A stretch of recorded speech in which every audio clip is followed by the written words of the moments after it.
Hello दोस्तों, स्वागत है आपका मेरी एक और नई वीडियो में। तो आज हम देखने जा रहे हैं कुतुब मीनार। यह प्रथम दिल्ली है और हमारी 7 दिल्ली बनी हुई हैं। इस प्रथम दिल्ली का नाम लालकोट था और हमारे लास्ट महाराजा पृथ्वीराज चौहान, उनके नाना जी आनंदपाल जी आए थे और उन्होंने ये किला बनाया था जिसका नाम था लालकोट हुआ। तो हमने हर मंजिल को एक गेट उसी तरह माना है। इसकी कोई सिमेट्री नहीं। इसकी हाइट है 238 फीट और इसमें 379 स्टेप्स है, 72.5 मीटर्स हाइट।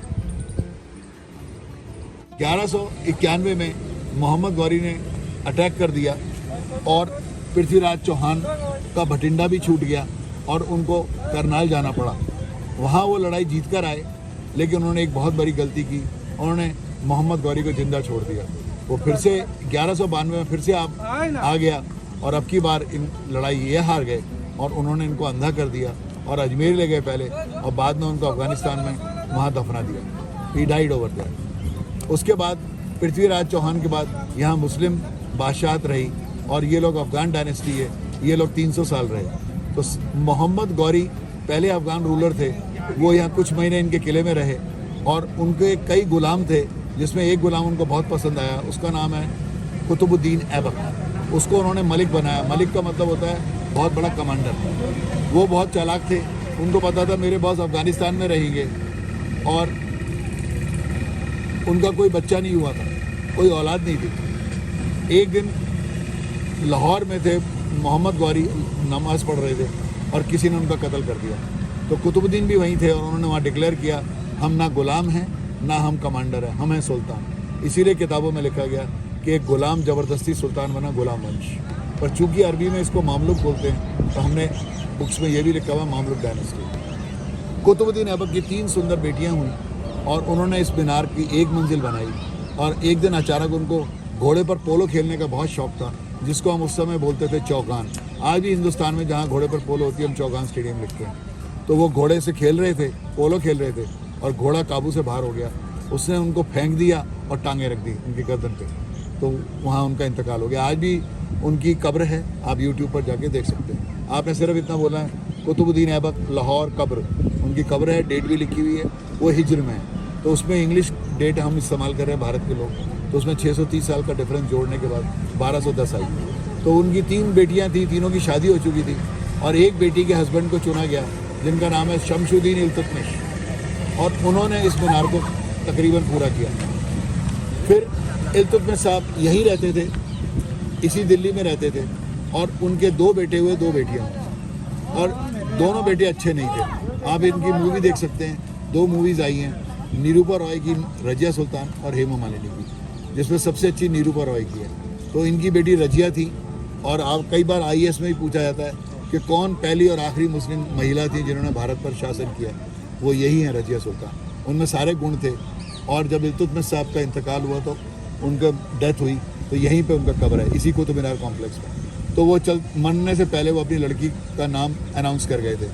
तो रजिया बनी, रजिया का मर्डर कर दिया भाइयों ने। वो उनसे बहुत जल गए थे कि एक इस्लाम में औरत कैसे बन गई सुल्तान। और एक गुलाम था गयासुद्दीन बलबन, उसकी मदद लेकर उन्होंने इनको यहाँ से 100 किलोमीटर दूर युद्ध हुआ और वहाँ आज भी उनका कब्र है। कैथल जगह का नाम है, हरियाणा में। बलबन के बाद अलाउद्दीन खिलजी आए और अलाउद्दीन खिलजी का किला यहाँ से सिर्फ 4 किलोमीटर दूर है, उसका नाम है सिरी फोर्ट। और अभी इसमें गवर्नमेंट ने ऑडिटोरियम बना दिया। और एक उन्हीं के बराबर एक बहुत मशहूर जगह है जिसका नाम है हौस खास विलेज। वो उस समय उनका हाउस था। हाउस माने पानी भरना। जो किले में लोग रहते थे सिरी में, उस समय उनके लोगों को पानी सप्लाई होता था। तो आज भी हमने उसको पानी को साफ़ कर रखा हमारी गवर्नमेंट ने, और वहाँ पे जाके आप विज़िट कर सकते हैं। और उसका नाम अब हौस खास है, उस समय हौस इलाही था। तो अलाउद्दीन खिलजी वारंगल लड़ाई जीत कर आए और औरंगाबाद के पास एक जगह है दौलताबाद, वहाँ भी उन्होंने एक हिंदू राजा रामचंद्र यादव को हराया। और उसके बाद वो जब उन्होंने मीनार को देखा तो उन्होंने इसकी बहुत तारीफ़ की, क्योंकि इसके अंदर बहुत ही सुंदर नक्काशी हुई है। इसके अंदर फूल पत्तियाँ और कलमा लिखा हुआ है कुरान का, और बादशाहों के नाम भी हैं। तो उन्होंने एक इच्छा जाहिर की कि हमारी भी एक मीनार इससे बड़ी बनवाई जाए, जो इसी के बराबर है, लेकिन वो पूरी नहीं हो सकी। So we call it Alahi Minar. but it was never completed because when he died, nobody was interested. It is double the diameter. तो हमने जब इसका नाप लिया, इसका आया 30 मीटर, उसका आया 14.5. जब उसकी हाइट 240 फीट है और इसका डायमीटर डबल है तो ये तो 600 फीट जाती.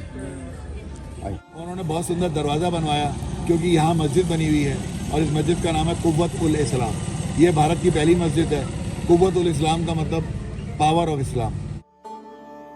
अलाउद्दीन खिलजी ने मीनार बनवाई, दरवाज़ा बनाया और एक मदरसा बनवाया. मदरसा इसमें पीछे है. मदरसा में बच्चे पढ़ने आते थे और अचानक उनका इंतकाल हो गया तो उनकी मीनार किसी ने पूरी नहीं की और उसी मदरसे में अलाउद्दीन खिलजी को दफना रखा है. तो यहाँ पे उनकी कब्र है और वहाँ लिखा भी हुआ है 1316 में उनको उनकी डेथ हुई, दफनाया हुआ है. और इस मंदिर में एक खास बात यह है कि इसमें एक है लौह स्तंभ जिसको हम आयरन पिलर भी कहते हैं. यह 900 साल पहले आनंदपाल जी लाए थे, पृथ्वीराज चौहान जी के नाना जी. और इसकी खास बात यह है कि इसको 1600 साल हो गए, इसमें बहुत ही कम जंग लगती है और ये पूर्ण रूप से लोहा है. इसका वजन 6000 किलो है. इसमें ब्रह्मी और संस्कृत भाषा में गुप्त काल के बारे में लिखा है. तो ऐसा प्रतीत होता है हमें, उनकी भाषा में लिखा है विष्णु स्तंभ. तो ये विष्णु स्तंभ रहा होगा क्योंकि इसके ऊपर एक बहुत बड़ा छेक है जिसके अंदर हम ये बिलीव करते हैं कि विष्णु का वाहन गरुड़ है, वो रहा होगा.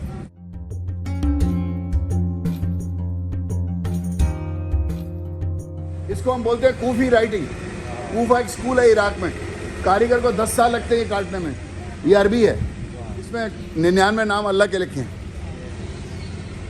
और इसमें बादशाहों के नाम है, किसने शुरू की, कब बिजली गिरी, कब जलजला आया, कब मरम्मत हुई, सब लिखा है.